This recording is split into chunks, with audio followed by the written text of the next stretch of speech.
Our fine broadcast team, here are Brandon Gaudin and Charles Davis. Set now to kick this one away, and off it goes. On the return, Jabril Peppers. Oh, nifty juke there. Not much fun for a guy trying to tackle him. And he's got room. It's a foot race. 30, 10, and all the way in. Touchdown, Cleveland. Special teams coaches, they just want to keep it away from him because that's what he can do. And others have egos that their players can't keep up with. And they say, challenge him, kick it to him. The way he runs as fast as he is, I wouldn't challenge him at all. I'd do everything possible to keep it away. He is just a blur when he gets a full head of steam, and he got a full head of steam there. So how about that for an intriguing start? The opening kickoff of the ball game, return for a touchdown. So now the other return teams out there as they'll try to duplicate what they just saw. Quan Bray now to return this football. And nice work on the return as they'll start their drive just past the 30-yard line.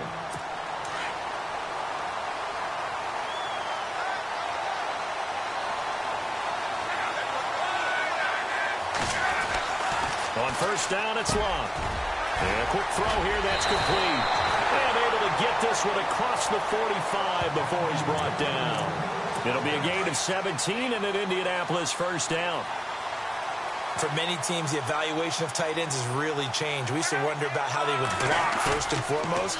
Now we want to know how these guys can run because we envision them in offenses catch the ball.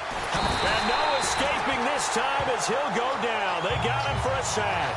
Emmanuel Ogbah in there to bring him down for a loss of 7.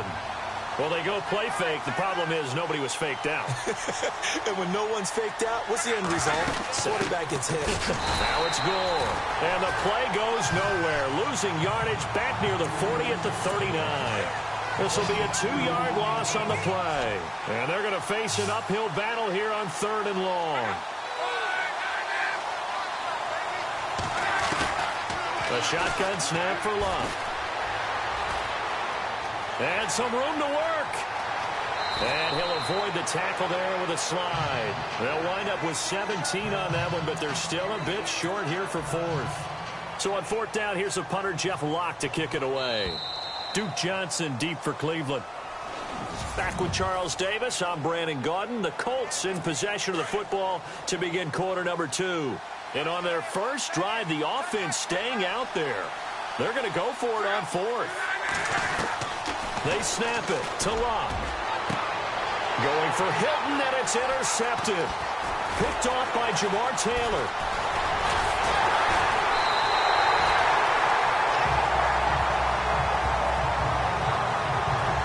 And Brandon, this is a real nice job defensively of getting inside a quarterback's head and figuring out, okay, where's he going with the football? Because you can make an educated guess defensively, not all the time, but sometimes. And when you're right, you've got a decent chance of coming away with the football. And his first pass is incomplete. He was trying to get it to his tight end, David Njoku. And that'll bring up 2nd down. Pretty lucky to get the football back. Had his target out there waving the arms, saying I'm open, but maybe didn't see him quick enough. And I know the jokes are always about defensive backs' hands. What really actually happens, you don't get many opportunities, you get over anxious, and you start to think about taking it away and going the other way instead of focusing and catching the ball. And a catch made by Kenny Britt. A very nice pickup of 33 yards.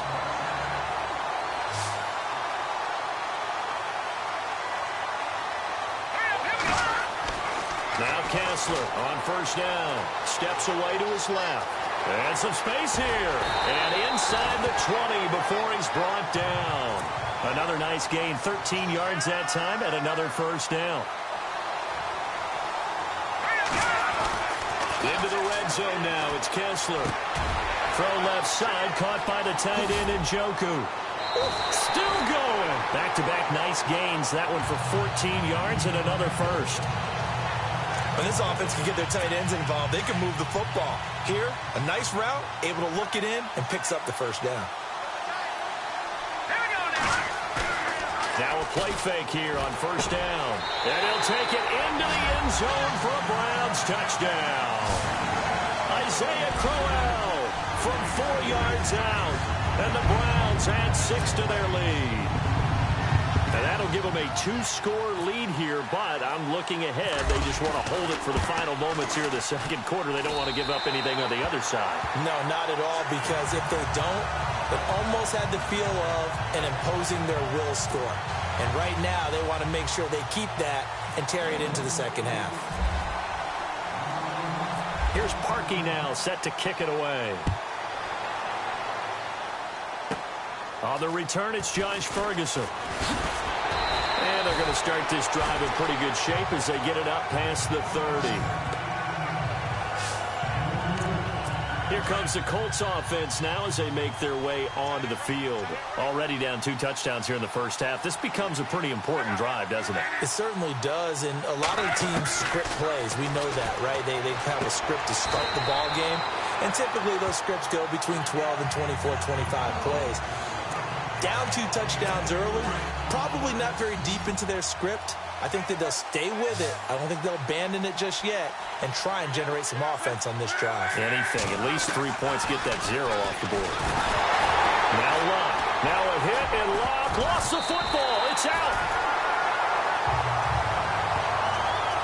On plays like this where the ball comes free, it's often unusual for the team that lost it to get it back because this is the quarterback. The ball gets away from him. Everyone else is trying to execute what they're supposed to do on offense. They're usually looking in the other direction, downfield, or moved away from him. In this case, though, a teammate is able to come up with the ball. All right, hang on. We'll jump over halftime. So both teams have their marching orders, and we'll get going again here in quarter number 3. This is taken near the 13. And a good effort on the return there. Gets them across the 30 to the 33-yard line. Out come the Colts. They'll have it first here to start quarter number 3. They come out here with a 0 on the scoreboard. What was said in that locker room? That's what I want to know. I would love to have been in there because we often have the feeling that there's a lot of shouting, screaming, people upset. But typically, halftime locker rooms are a lot more clinical than that. And in this case, are they upset that the plays weren't working because of execution, or did they think they were just bad plays to call? Yeah. We'll find out pretty quickly here if they felt like they had something going, but they just need to do it a little bit better or not. We'll find out. And nowhere for him to go again. He'll get back to the line of scrimmage. That's it. No gain on that run, and while the team is down, there's still time to come back and win the football game. If I'm the offensive coordinator, though, nowhere to go here. He lost the football.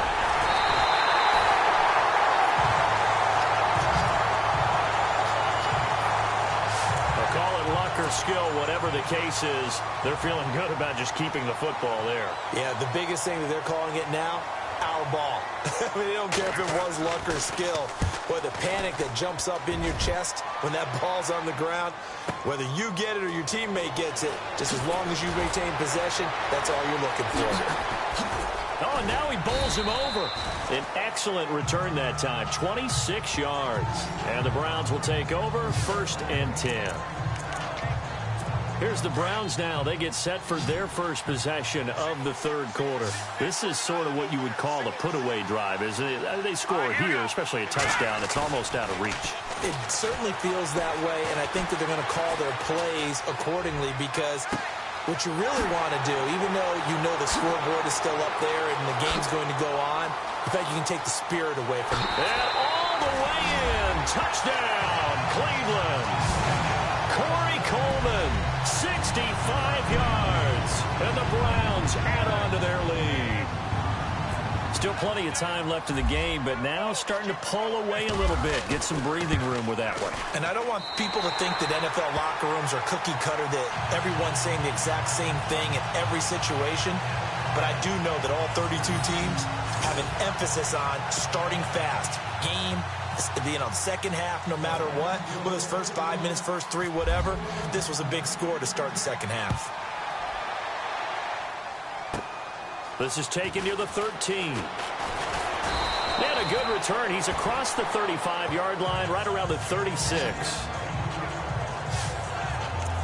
And now Indianapolis set to take the field. These guys had to punt last time. It has not been a very fruitful game offensively thus far. They haven't even made a trip to the red zone. And I know that everyone's going crazy on that sideline because that drives you berserk to come off the field, not really move the ball well. As you said, not even get to the red zone, let alone, not even put points on the board.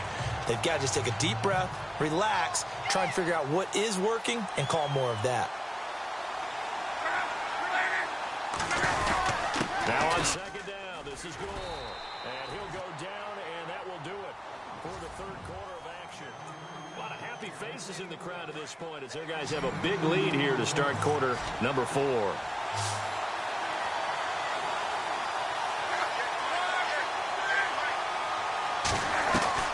Throwing on third down, Luck. And incomplete. He had nowhere to throw, so he just tossed it away. But that brings up fourth. Another wayward pass. Things started out poorly in this game, and to be frank, they just really haven't gotten much better. And all that does is embolden the secondary. They feel good about what's going on. And the Browns pressure gets to him that time, and he's going to go down. Emmanuel Ogbah in there to pick up his second sack now of the afternoon.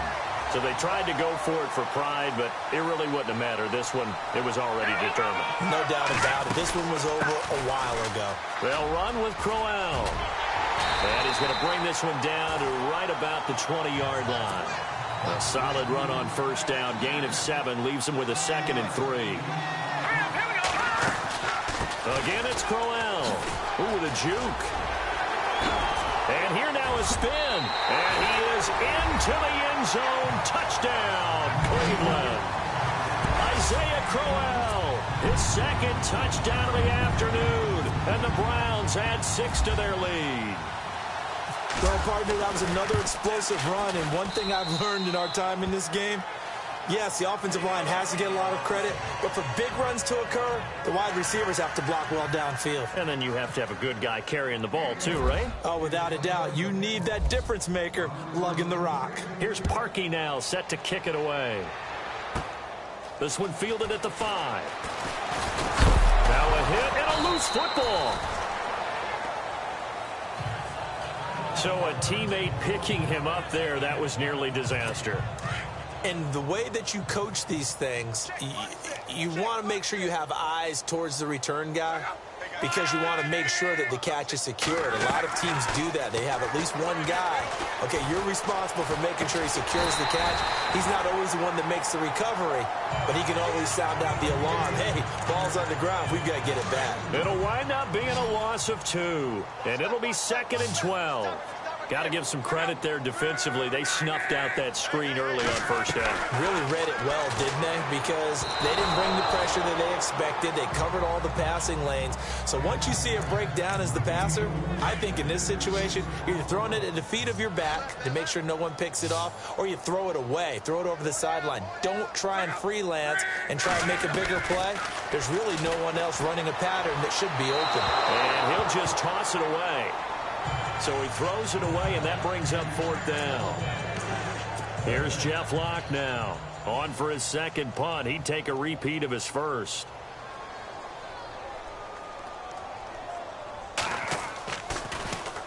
He gets this one away, and boy, it's another boomer. And taken right on the 30. And now running right through it. A great return there, bobbing and weaving his way for 31 yards. And the Browns have a short field in front of them now as they take over 1st and 10.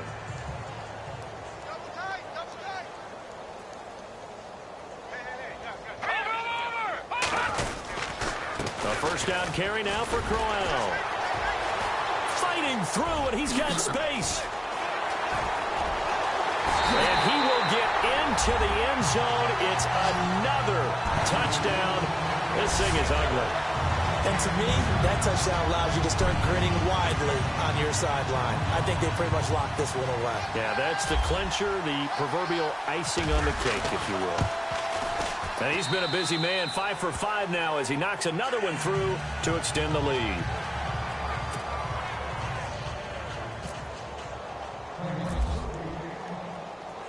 Here's Parkey now, set to kick it away. This one fielded at the 5. And good starting field position. He'll get this one all the way up to about the 35-yard line. And now Indianapolis set to take the field. They are just obviously getting shellacked here in this one, Charles. What's the message if you're a coach for this final drive in a lopsided game like this? For a lot of coaches. Now a hit and Locke lost the football. It's out. And this is picked up by the Browns. Okay, this isn't one where you want to take the game tape and hold it up as an example, do you? I mean, you talk about frustrating all the way through. And that last error, I think that crystallizes it, doesn't it? Absolutely. That's been representative of their entire game still being shut out. They find some open field here. And they are going to score again. Yet another touchdown as they just add to their totals.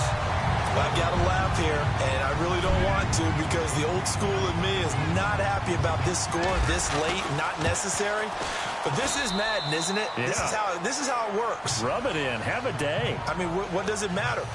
These guys who are playing in this game, there are no feelings Exactly. there. They don't have to face the guy. Well, they might if they're in the same room going head-to-head. But that's the about virtual guys on the screen don't have to face each other after this one. In that case, run it up. This one fielded at the 5.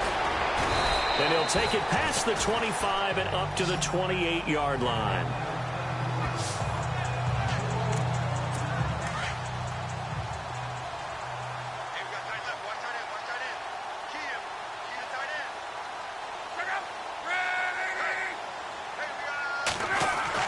On 1st and 10, Locke. And time finally runs out. He can't get rid of the football, and he's taken down. Emmanuel Ogbah. Who else? He's in there for his 4th sack of the afternoon.